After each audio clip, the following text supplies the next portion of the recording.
Hey guys, David here and welcome to the Fit Pro Daily. This week is all about getting your finances in check to make sure next year is a year that you can properly go for it. And we started off yesterday with Debbie. Debbie came on for the guest interview and shared with us the financial strategies she would implement as an accountant to make sure next year is a fantastic year moving forward, trying to take us out from the situation we're in now with all this COVID, with all these lockdowns, with all these pandemic things going on, and make sure next year is a solid year, a profitable year, and a year of serious growth. So if you want to go back and check that interview out, make sure you do go back to yesterday's video to watch that video. Today though, I want to share 3 tips with you as a studio and gym owner that we have done to maximize the profit we can make from our gym.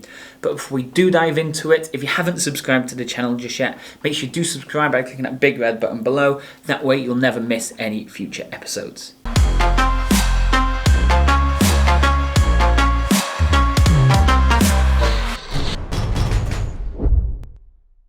Okay, let's dive straight in. The first thing I want to talk about is the amount that you can earn per hour. There's a few ways you can look at this, okay? A lot of people now are talking about you should start doing small group personal training sessions, which is a good idea. Maybe you're charging £150 a month and you can have 4 people, maybe even 5 people in a session. Potentially then you could do large groups and charge much less. But the one we've gone for is we're going to have 12 people in the session and charge £97 a month. The reason we're doing that is because if for £97 a month they get 3 sessions a week and we can have a maximum of 12 people in a session, then for that hour session, that 45-minute session, we're earning £97. Whereas if you're charging £150 a month, let's say for example, and you've got 150 then, 150 divide by 12 sessions gives you £12.50. You times that by 4 people, that's only £50. So there's a massive difference there. There's a £47 extra profit there by figuring out what works best for you. So think about your prices, okay? Don't just pick a price out of the air, have a look what the competition is doing and go with a similar price to them. Work out how much you need to be earning per hour and go from there. So for us, £97 a month. They can do 3 sessions a week. We can have 12 people in a session. So 12 people at that price is £97 a session. Works well. Okay, let's move into tip number 2. So we've just talked about the amount you can earn per session. The next part almost kind of correlates with it, and this is how much you're paying your trainers per hour, per salary, per month, however you pay them. And the thing we have to consider is if somebody's working for you full time, they're not having to find their own clients, drive to and from different sessions, train clients, manage clients, sell to people, and all this extra stuff we have to do as a business owner.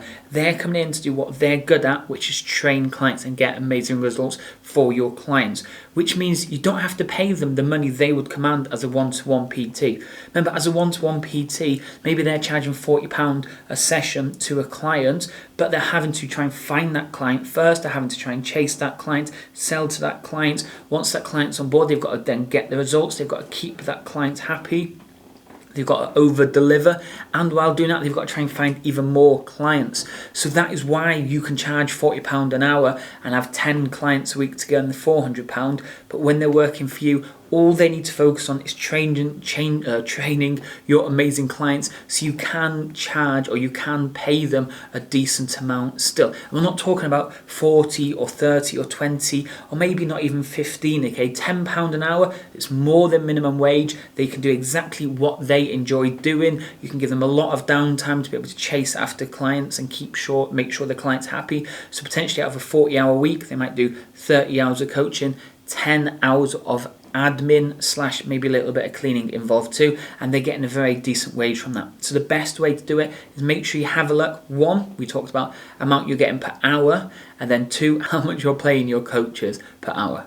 Okay, and the third and final one, this is kind of moving away from how much you're charging, how much you're paying, and it comes down to your equipment that you actually have in the gym. So for us, when we do buy new equipment, whether it's a salt bike for 700 or 800 quid, or it's a new rig that we're getting installed, or it's a new load of dumbbells and stuff like that, we will always check to see if we can get an interest-free payment set up. So instead of spending £800 out of our accounts right now on an assault bike, we'll see if we can speak to the company, get it over a 12-month deal on interest free. That means then it works out to be like £71 a month, and you're not paying any interest. So it's made your finances much, much better because you're not letting that massive bulk sum go all out in one go. You're paying it off slowly over the year without additional interest-free payments. So it's really going to help you maximize the money you have in your account and help you be able to really grow your business more because you're not spending all that money on one go. You're making it come out gradually over the year, which means you technically have more money throughout the year to be able to push more on advertising and keeping clients happy. So those are the 3 things that we would do in any studio or gym that we ran to make sure it was as profitable as possible. And this is exactly what we do at DK9 Fitness, okay? We make sure we maximize the amount we can earn per hour. We make sure the trainers are getting a really good wage, but we're not overpaying them. Remember, they're an employee, they're not self-employed. And the final bit then is making sure that when we do purchase any new equipment, we're not overpaying or paying it all off in one bulk sum. We're finding ways where we can get an interest-free setup, so potentially we can pay for this over a whole year. If you enjoyed that and you're going to check out yesterday's interview with Debbie, make sure you do click one of these videos just here. And if you haven't subscribed just yet, make sure you do click that big red button to subscribe. That way you'll never miss any future episodes. I'll speak to you all soon. Cheers.